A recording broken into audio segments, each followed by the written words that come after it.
Bismillahirrahmanirrahim. Dear student, this is the subject of Pakistan Studies, class 12. The syllabus of the first term, week 4, and the online lecture number 8.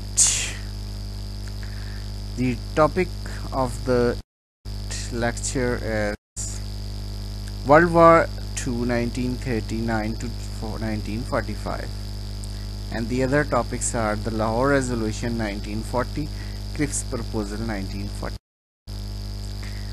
So first of all, World War II. This is the map of the world, 7 continents here. The major conflicts in Europe, the power struggle between the European powers convert this power struggle into large scale world war. So basically the main problematic republic was Germany. Germany is the biggest state according to the population in Europe, and Germans were hard workers. So Germans were against the French, Spanish, Britain and Russia. So German announced the war against the French, Britishers, Spain, Spanish, Portuguese, Dutch and Russians. And Hitler was their ruler who announced the World War in 1939. So this World War जो है destroyed most of the Europe, and तकरीबन 2 करोड़ के करीब लोग इसमें मारे गए. बड़ा नुकसान हुआ. ये डेथ जो है आप देख सकते हैं. कैजुअलिटीज यहाँ पर 4 दिखाई गई हैं. तो वर्ल्ड वार 2 डेट्स. ये वॉर क्लिपिंग है. ये आप देख रहे हैं हिटलर मुसोलिनी के साथ, इटली इसके साथ, जापान इसके साथ. तो ये पावर्स जो इकट्ठी हुई थी, जर्मनी, इटली और जापान वगैरह मिलके. तो ये आप देख रहे हैं कुछ वॉर क्लिपिंग्स वर्ल्ड वॉर 2 की. इसने बड़ी तबाही मचाई दुनिया में. इस वर्ल्ड वॉर को इख्तिताम है अमेरिका की तरफ से हुआ, क्योंकि अमेरिका में आ गया था, जर्मन्स के अगेंस्ट था. तो वो जो है वो जब जापान पे जो है वो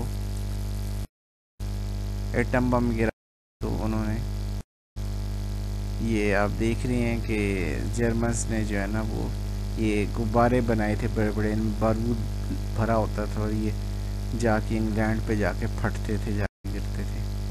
तो एंड पे जो है वो जापान पे जब एटम बम गिरा के जंग के खात्मे किया गया. तो ये आप देख रहे हैं अमेरिकन फ़ौजें जो है ना यूरोप के साहिलों पर फतह याब होकर अपने झंडे ले रही हैं, और आखिरकार जर्मनी को शिकस्त हो गई और जापान को भी हो गई इस वर्ल्ड में. जंग के दौरान कायद-ए-आज़म मोहम्मद अली जिन्ना ने फ़ायदा उठाया और कहा कि जब ब्रिटिश जंग लड़ने में मसरूफ़ हैं हिटलर के साथ, और इस वक्त जो है ना ब्रिटिश लोकल इंडिया के अंदर कोई प्रॉब्लम फेस नहीं कर सकते, इसलिए बेहतरीन मौका है कि पाकिस्तान के क़याम का ऐलान कर दिया जाए, ऐलान आज़ादी. This called the Lahore resolution. इस वक्त पाकिस्तान का नाम इस्तेमाल नहीं किया गया था, लेकिन हिंदू प्रेस ने कायद-ए-आज़म से कहा कि क्या आप नए मुल्क का नाम पाकिस्तान रखना पसंद करेंगे. तो कायद-ए-आज़म ने कहा था हमारे हिंदू दोस्तों को अगर ये लफ्ज़ पाकिस्तान पसंद है तो हमें भी बहुत पसंद है. एक्चुअली पाकिस्तान जो है 1933 में चौधरी रहमत अली ने एक पम्फलेट लिखा था नाउ और नेवर, उसमें उन्होंने लफ्ज़ पाकिस्तान इस्तेमाल किया था मुसलमानों के लिए एक नए आज़ाद मुमलिकत का.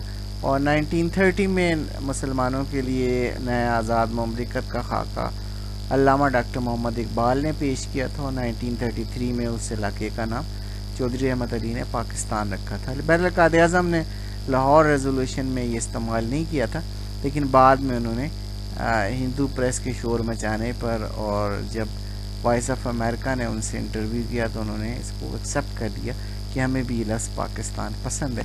इस तरह बाद में इसे फिर करारदाद पाकिस्तान कहा जाने लगा. The Lahore Resolution 1940, Muslims of the South Asia were greatly disappointed due to uncompromising attitude of the extremist Hindu leaders of the Congress and bitter experience of the 2 years long Congress rule.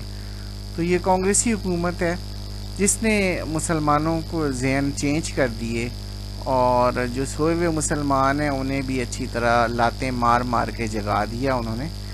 तो इस तरह मुसलमानों को समझ आ गई कि कांग्रेसी अगर हुकूमत पूरे साउथ एशिया पे कायम हो जाती तो उनका क्या अंजाम होगा और उनकी मस्जिदें गिरा के राम मंदिर बन जाएंगे, जैसा कि अब बाबरी मस्जिद को आप सुनते होंगे कि शहीद करके अब वहाँ राम मंदिर बना दिया गया है और मुसलमानों को तरह तरीके से टार्चर किया जाता है इंडिया के अंदर। उनकी महल्ले के महल्ले जला दिए जाते हैं, मस्जिदें जला दी जाती हैं, कुरान पाक जला दिए जाती हैं और हाफिज़ीन पर तशद्दुद करके मार दिया जाता है। इमाम मस्जिद को उन्होंने शहीद कर दिया था।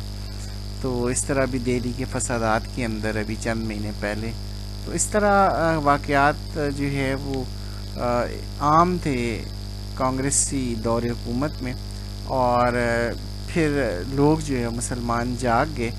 तो अब जो है ये तय पा गया था कि हम अब मज़ीद कांग्रेस के साथ और हिंदुओं के साथ नहीं चल सकते हैं। इन मार्च 1940 the 27th annual session of the Muslim League was held in Lahore under the leadership of Quaid-e-Azam. In this meeting, the Quaid-e-Azam and other Muslim leaders analyzed the political problems of the Muslims. A resolution was introduced by the Bengal Prime Minister Mr. A.K. Fazl Haq on 23rd March 1940. This is a portrait of Quaid-e-Azam.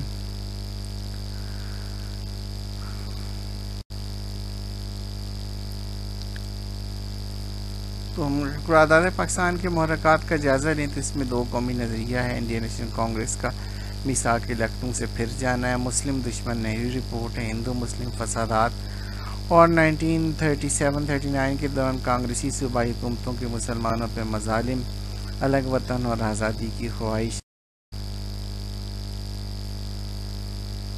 ये आप historical picture देख रहे हैं। कायद-ए-आज़म मोहम्मद अली जिन्ना और Liaquat Ali Khan table पे बैठ कर Lahore resolution का जो ड्राफ्ट है उसको रिवाइज कर रहे हैं।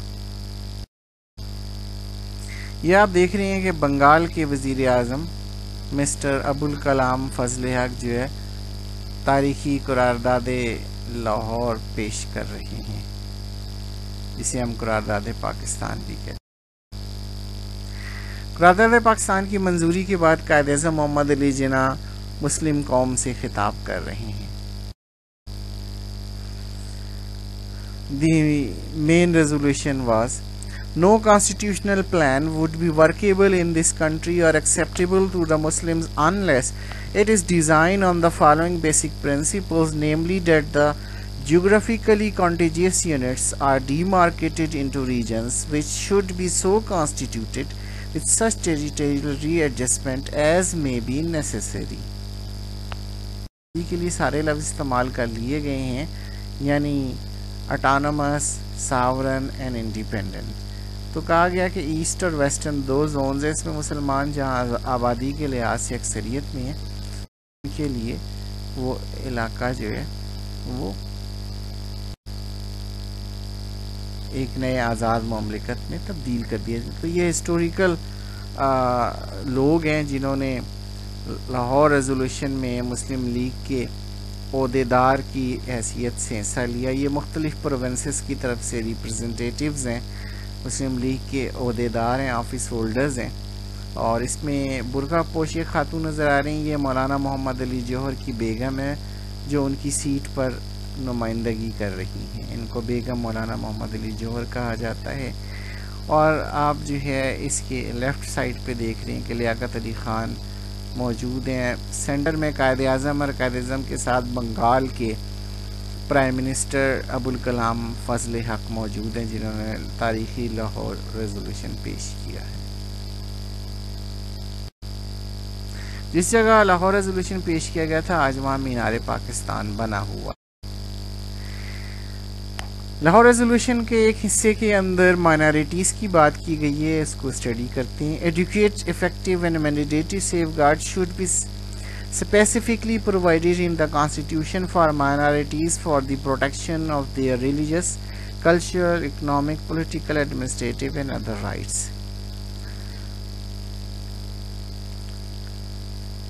It was unanimously accepted by the participants of the Muslim League from all over the subcontinent.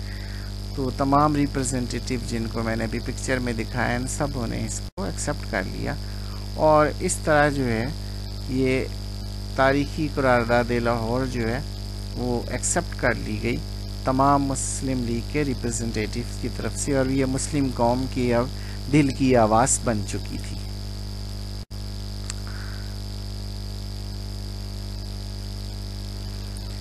इसका उर्दू तर्जुमा थोड़ा सा मैं बयान कर देता हूँ। इस मुल्क में कोई दस्तूरी खाका काबिल अमल और मुसलमानों के लिए काबिल कबूल ना होगा जब तक जोग्राफियाई लिहाज से मुत्तसिल इलाके खित्ते ना बना दिए जाएँ और इस मकसद के लिए जिन इलाकाई तब्दीलियों की ज़रूरत हो कर ली जाए ताकि हिंदुस्तान के शुमाल मगरिब और शुमाल मशरिक़ के मुस्लिम अक्सरियती इलाकों को इकट्ठा करके मुकम्मल आज़ाद खुद मुख्तार और अपनी इक़्तिदार आला की मालिक रियासतें वजूद में आ जाएं।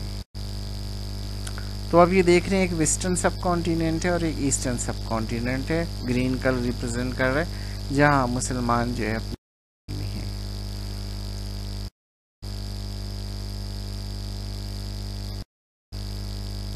Analysis.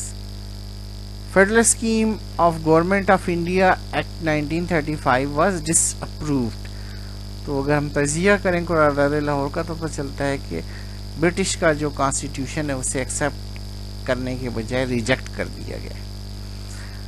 Sovereign states were demanded, मुकम्मल आज़ाद खुद मुख्तार रियासतें मांगी गई थी। Did not demand single Muslim states, एक पाकिस्तान नहीं मांगा गया था बल्कि कहा गया था जितने इलाके जहाँ अक्सरियत हो वहाँ पे मुसलमानों के लिए अलग रियासतें बना दीजिए।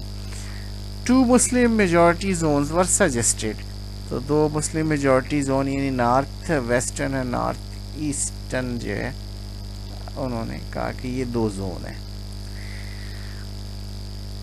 Boundaries of the states were not defined, तो जो स्टेट बाउंड्री है वो प्रॉपरली डिफाइन नहीं की गई थी, कहा गया था कि बस ये प्रोविंसेस हैं इनको ज्वाइन करके बना दिया जाए।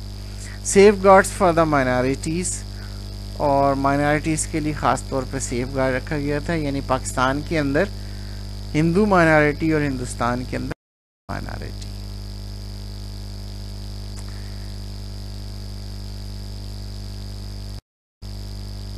Importance. It was a great landmark in the history of the subcontinent. It gave new energy to the Muslims and set their national objectives. It also gave a direction to the political struggle.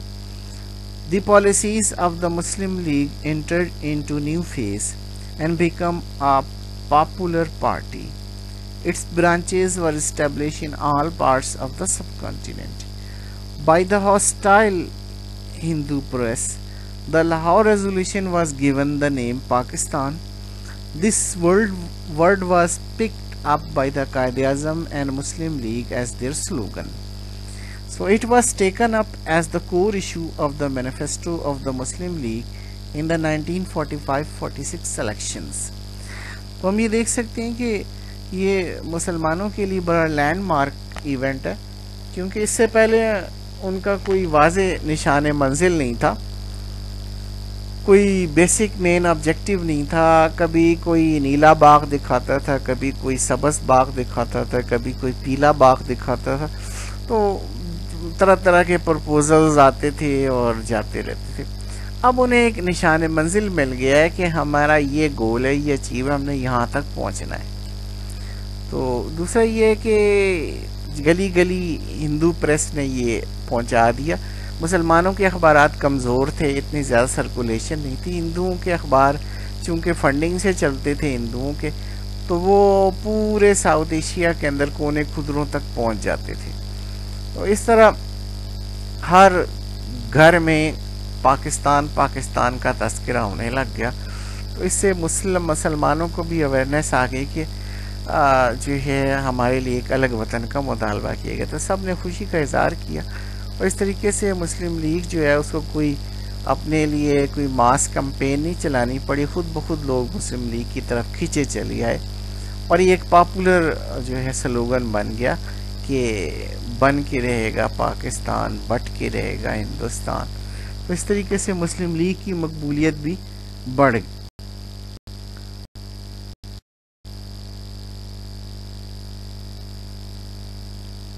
कुरादा Pakistan हमारी कौमी ज़िंदगी का सबसे अहम तरीन वाक़या। इससे हमें एक वाज़ेह निशान मंजिल मिल गया कि अब बरतानवी हिंद के रहने वाले मुसलमानों की ज़िंदगी का सिर्फ एक ही मकसद अलग और आज़ाद वतन पाकिस्तान का हासिल करना है।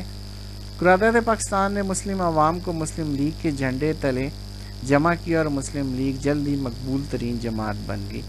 1945-46 के इंतखाबात में मुस्लिम लीग के फतह का बायस मुतालबा पाकिस्तान ही था जो मुसलमानों की दिल की आवाज़ था।